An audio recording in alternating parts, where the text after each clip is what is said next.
Assalamu alaikum wa rahmatullahi wa barakatuh. So, I've been meaning to answer your questions that you have for me on the community post. So, I'm going to just get to one right now.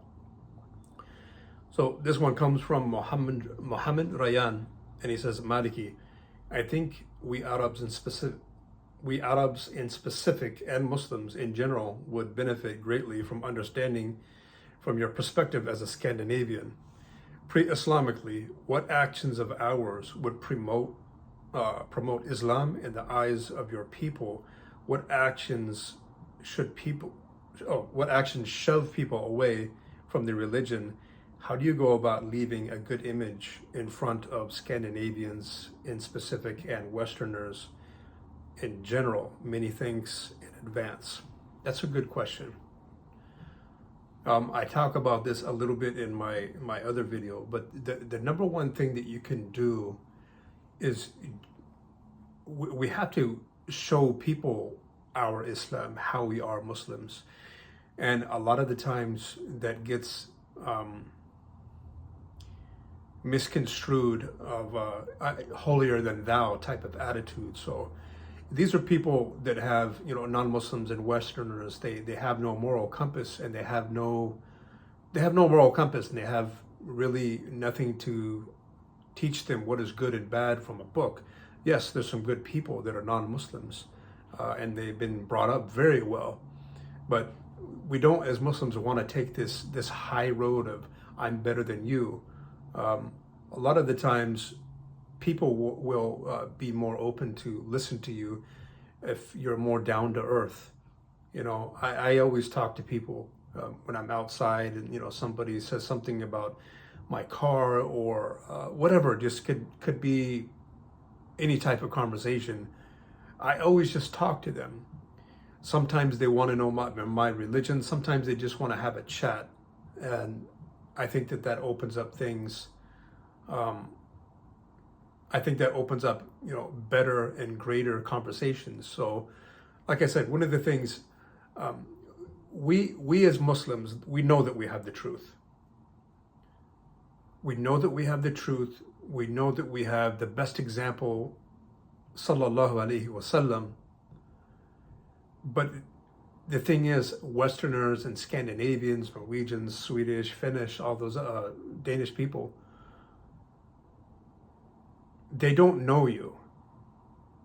So a lot of the times Westerners fear what they don't know. So I guess it's up to us. You're asking, what can we do? A lot of people don't view us as human. A lot of people view us as we're out to get them, or we're out to change their lifestyle or take over their country. Or a lot of people think that we have like cultish type of a mentality when we don't. So the only way that this can disappear, and the only ways that the misconceptions can fade away, is if we're offering who we are. People don't look at us as we're human beings. Okay, so humanize yourself. Have a conversation with people. Don't look down on them. Get to know them and about their lives, what they have done, what they have been through. And offer solutions, from a human to human type of conversation, right? Another thing that you can do is, to humanize yourself. That's kind of a weird term, to humanize yourself, because we are already humans, but a lot of people view you as, and I'm speaking about the immigrants and even myself, they think I'm strange, that I was an ex-Christian and I would come to Islam and I am the way that I am now. They think that that's strange. But the more people that I talk to about Islam, and they see how it's made a change in my life, and that I'm just like them, and I was raised just like you, and I was a Christian just like you. A lot of them, like I say, they fear what they don't know. So we have to be the ones to reach out and say, hey, how you doing today, Tom? How you doing today, Tim? How you doing today, whoever? And really reach out to them more than us expecting them to, okay, how come I've been at my work, I've been at my job for 2 years, and this guy Tom or Tim or whoever sits across from me in the desk, and he's never asked me anything about Islam. He might not even know that you're Muslim. He might not even care, right? But for sure, it's probably because you never even said hello to him. You never said, hey, my name is Ali, my name is Muhammad. You know, we have to introduce ourselves and put ourselves out there, you know, as friendly people, because they really think that we're here. And especially if they know our name is Muhammad or Ali or whoever, they have a lot of misconceptions that they're feeling in their hearts, but especially in the workplace or at in school. It's illegal to ask questions like that. They think that it's problematic or taboo, or they're going to get canceled, or whatever. We live in a very sensitive type of world these days. So okay, the person that you're working with, trust me, he is wondering how you live. He is wondering what you think about him. He is wondering a lot of things about you.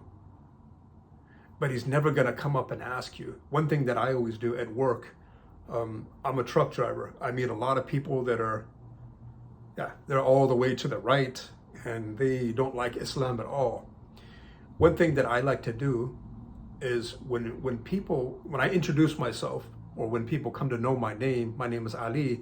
Okay, Ali, a white guy, I always offer from the beginning. I'm not shy about it at all. People look at me and I can see in their eyes, they want to say, how is your name Ali? You look like a white guy. So I offer it. Hey, my name is Ali. And then they look, oh, nice to meet you, Ali. And I say, oh yeah, I converted to Islam 30 years ago. I just changed my name legally. I just made a change in my life, and I felt that, changing my name legally was something that it's just a personal choice. But if you have any questions about Islam or about my life or about how I converted to Islam, I'm more than willing to discuss it with you. And every time that I've done that, I've seen the look turn to, oh, okay, that's great, thank you. Okay, yeah, and every single time, as a matter of fact, I do have some questions about Islam. Come on, bring me your questions. And not only do I say, bring your questions, I say, you can't offend me. I have thick skin, you can't offend me. Whatever you would like to ask, the difficult questions, the questions of, are all Muslims terrorists? Do they hate us? Yeah, I want those questions. I want all of those questions. Give those questions to me.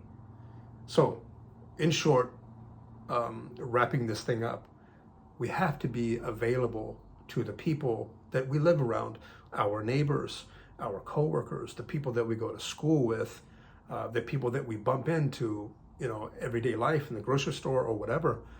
We have to be ready. We have to be, have manners on and be modest and be ready for the tough questions, because trust me, people are very curious about you and myself. So hopefully that helps. Assalamu alaikum wa rahmatullahi wa barakatuh.